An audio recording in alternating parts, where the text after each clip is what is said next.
Hi, I'm Chef Gail Sokol and welcome to my kitchen. Today we're making something that might be fun for the holidays.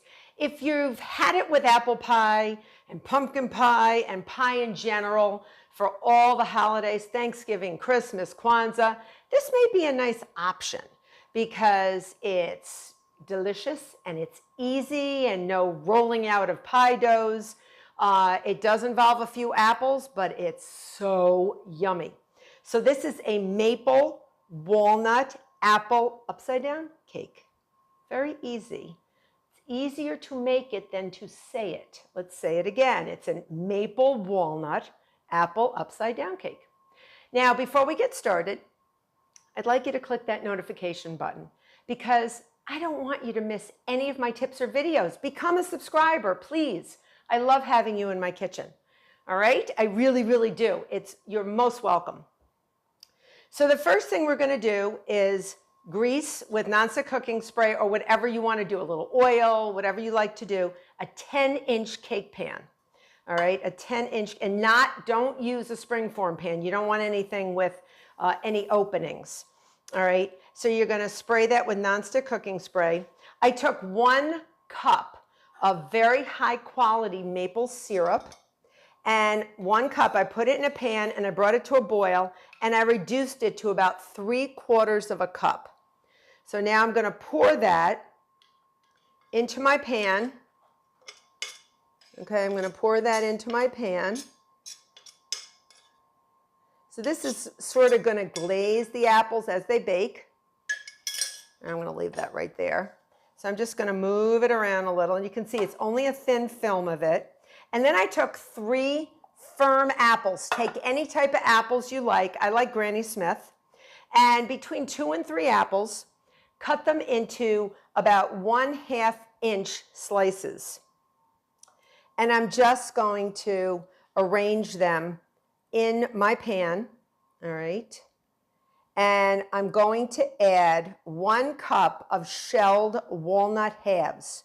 If you don't like nuts, if you don't like walnuts, the kids don't like walnuts, anyone's allergic, please feel free to leave them out. So, and if you want to leave the peel on your apple, leave the peel on. So that's an option. Some people don't like the peel, some people do. I actually don't mind it, but I peeled it because I thought most people like it off. So just sort of squeeze your apples in there. You can make different layers. All right. If you can't use all your apples, don't worry about it. I'm just going to see how many I can get in here. And be, decorative. Make it pretty. Because we're going to flip it over at the end. Will the apples come out? Will they not come out? And that happens whenever you make an upside down cake. Sometimes you have to reach in and rearrange some of the fruit that goes on top. So I'm going to use most of my apples. I may have a slice or 2 for a snack, but that's okay. All right. Let's see if I can squeeze them in there. I think I will. Yeah, they won't feel part of the gathering. They won't feel part of the celebration. So I think I have to.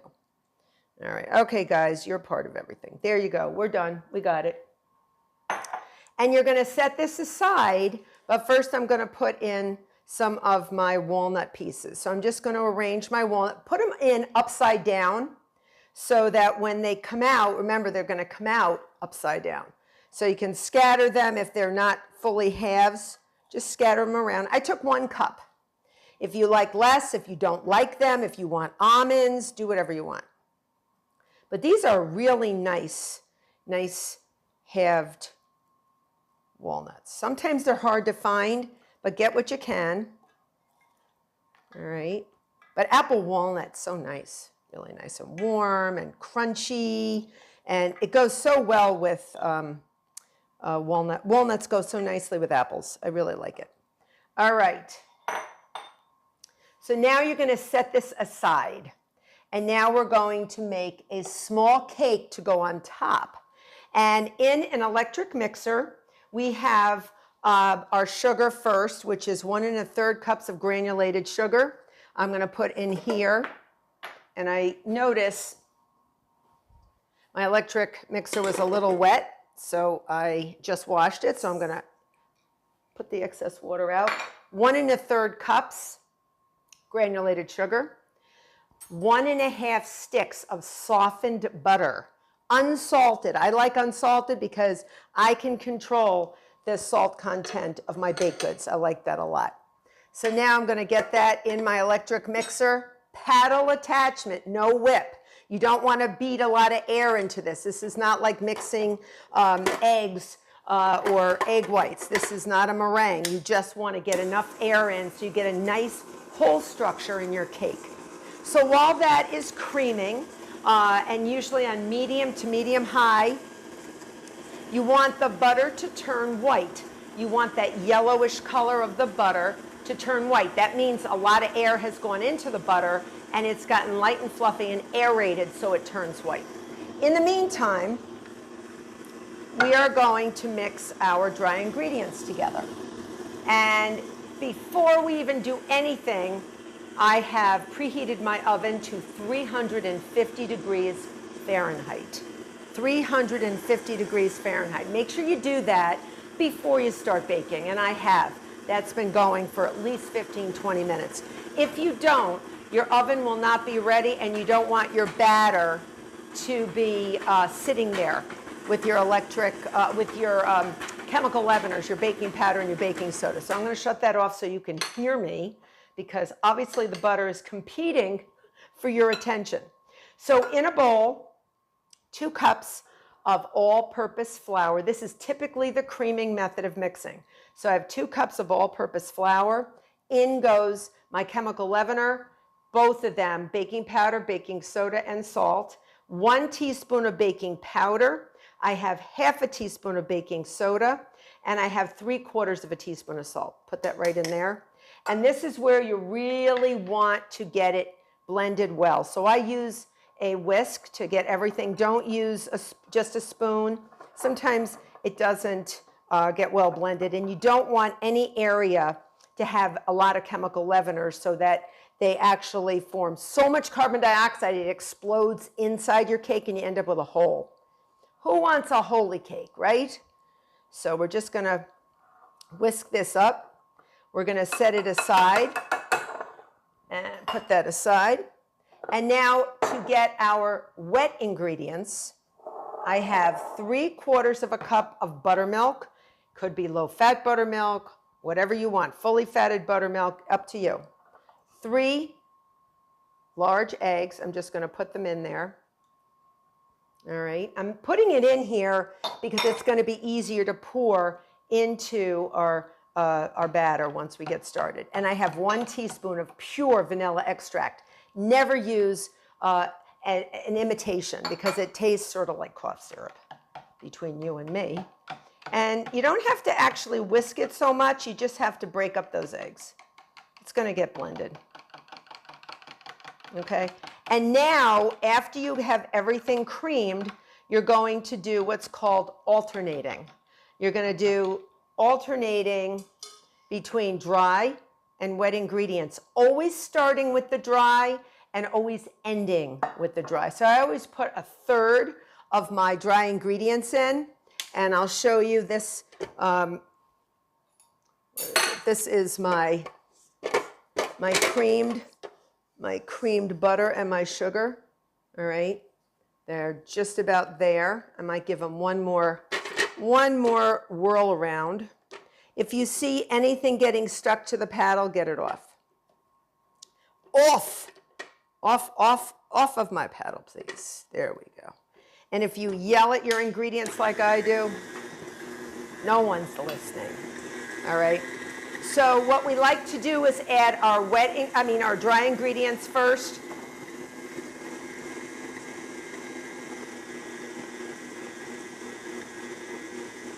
Okay, on low speed. On low speed.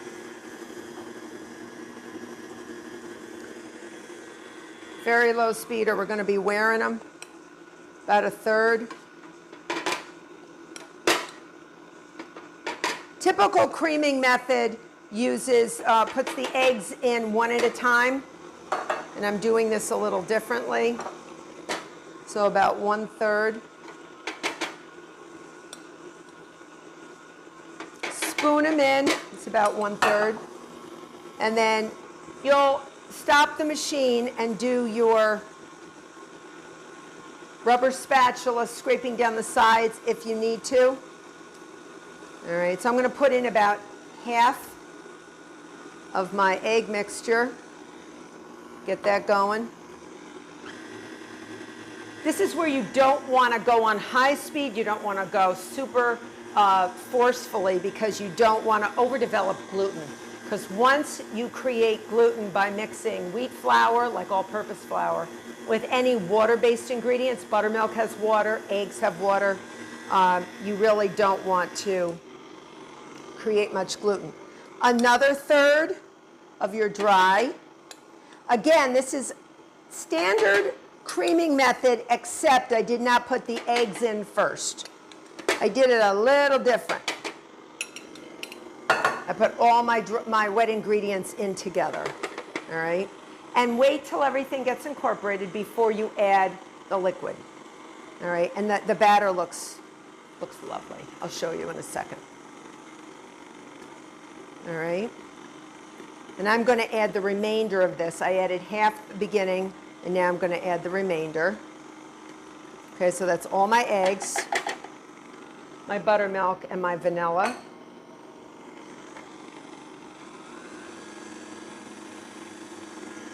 I'm going to stop my machine for a second just to give a good thorough go around. You can see how pretty the batter looks. Really nice. Let me show you. See how pretty? It's really nice. It looks you know, like an emulsion. It's come together. It's not broken. And the more dry ingredients you have in there, the less likely it'll break, because that creates that beautiful emulsion. Okay, so now we're going to go on low speed. The remainder of our dry ingredients go in here.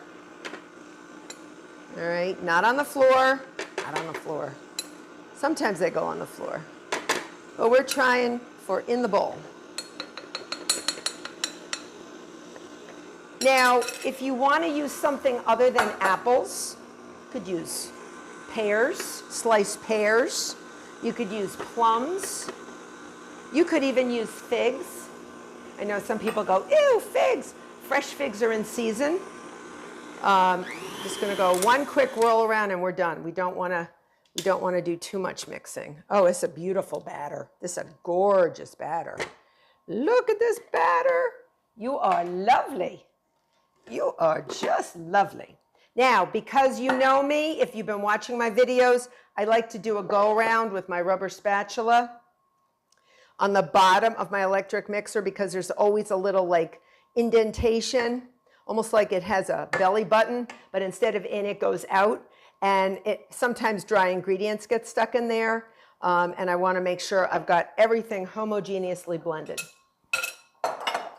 All right, so I'm just going to go around with a rubber spatula gently. I'm not going to overmix. I'm not going to whisk. I see a little dry stuff on the bottom. Just go around, just a few times to make sure there's nothing else there. See how pretty? It almost looks like frosting.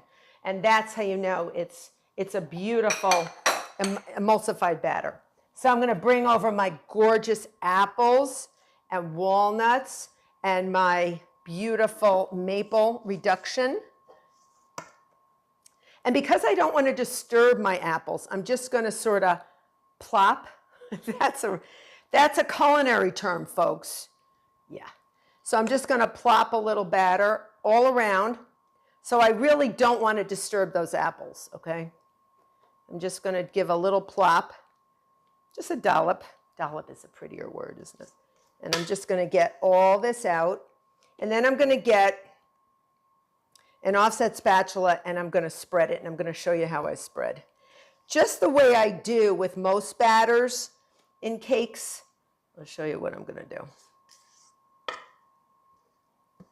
Okay. Okay. So I have my offset spatula, and I'm just going to start sort of gently spreading it. okay? And you're going to go one way. I'm going left with the pan, sort of like I'm turning the wheel of a car. And I'm going right with the offset spatula. And I'm going to flatten this out. All right, and I'm going to go around almost like the offset spatula is like one of the hands on a clock. And I'm just going to go around. See, just to smooth it out, you want it flat. You want it flat. I have not disturbed my maple apple walnut bottom, which will become the top. And now you are ready. This gets a very long bake, about an hour and a half at 350. I need you to check after about an hour. Try to just take a peek. But you want it to it's going to get nice and brown. You want it nice and brown.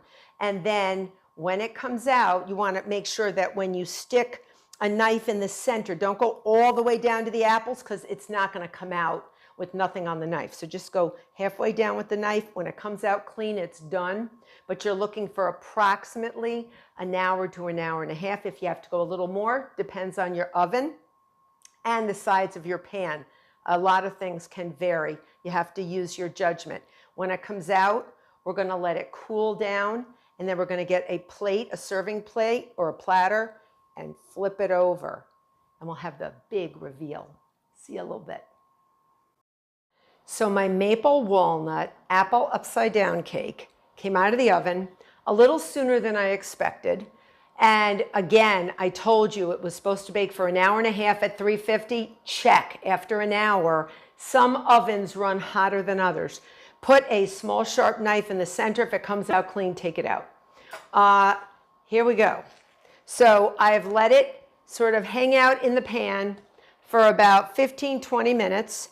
I've cut around the sides, and when you go like that and sort of flip it up a little, this is not a normal cake, folks. This has apples and walnuts and maple syrup on the bottom.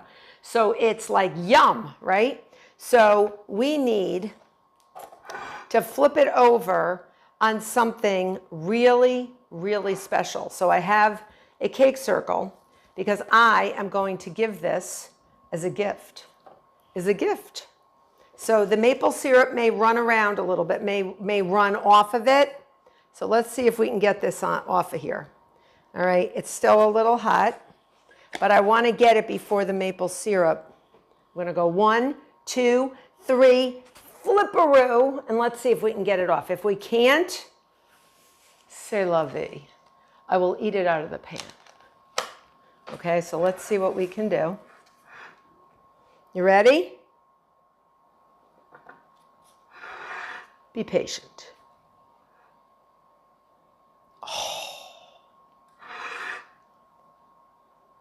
Be patient. Oh, it's coming. I can feel it. And I'm pushing it because I really want you to see it. So I'm doing it when it's a little warm. You want to just get it. And if a few apples stick, we'll get the apples out after. Oh, the anticipation. Okay, come on. Oh. Are you watching this? Oh. Okay, a few apples got lost in the shuffle. Don't worry, we will get them on here.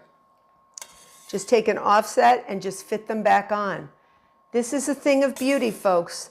This is going to be your new holiday dessert. Now I did, like I said, I pushed it a little bit, okay?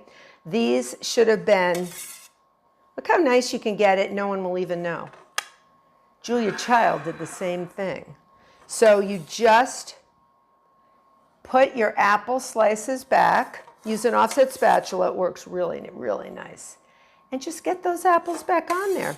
It's like a tarte tatin, okay, with instead of puff pastry, you have this beautiful, beautiful cake. This is lovely, lovely. And you can serve this with a little whipped cream, vanilla ice cream, anything you want, but it is delicious and scrumptious. And it smells like maple walnut. It smells so good. So I hope you make this for the holidays. I want you to let me know if you make this for the holidays. Thanksgiving, Christmas, Kwanzaa, Hanukkah, I don't care. If you make it, send me a note. I want to see it. I want to know about it. I want you to be a subscriber. Till next time.